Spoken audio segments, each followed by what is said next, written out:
लोकसभा अध्यक्ष ओम बिरला रविवार को कोटपूतली के दौरे पर रहे।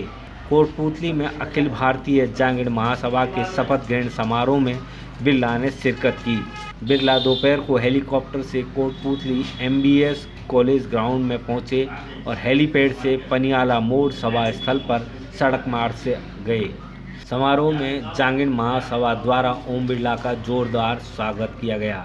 समारोह में बिरला ने महासभा की कार्यकारिणी सदस्यों को शपथ दिलाई। सभा को संबोधित करते हुए ओम बिरला ने कहा कि विश्वकर्मा समाज देश के भी शिल्पकार हैं। बिरला ने कहा कि समाज में ऐसे आयोजन होने चाहिए। इन आयोजनों से समाज जुड़ता है और समाज आगे बढ़ता है, और जब समाज आगे बढ़ता है तो देश भी आगे बढ़ता है।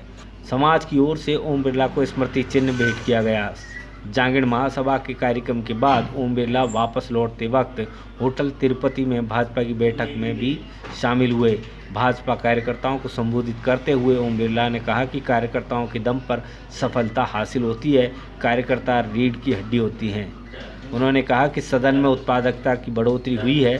पुलवामा अटैक के दूसरी वर्षगांठ पर कहा कि आज का दिन काला दिवस है। उन्होंने वीरों की शहादत को नमन करते हुए कहा कि हम सबको आतंकवाद से मिलकर लड़ना होगा और मिलकर ही हम इस पर विजय पा सकते हैं।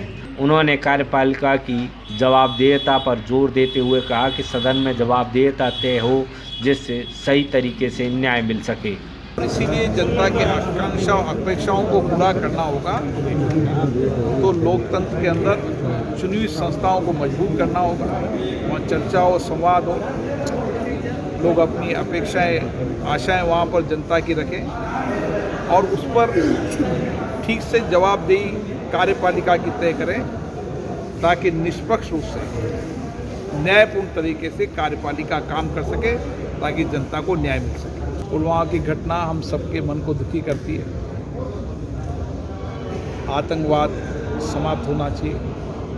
आतंकवाद के खिलाफ पूरा देश और सरकार मिलकर लड़ रही है।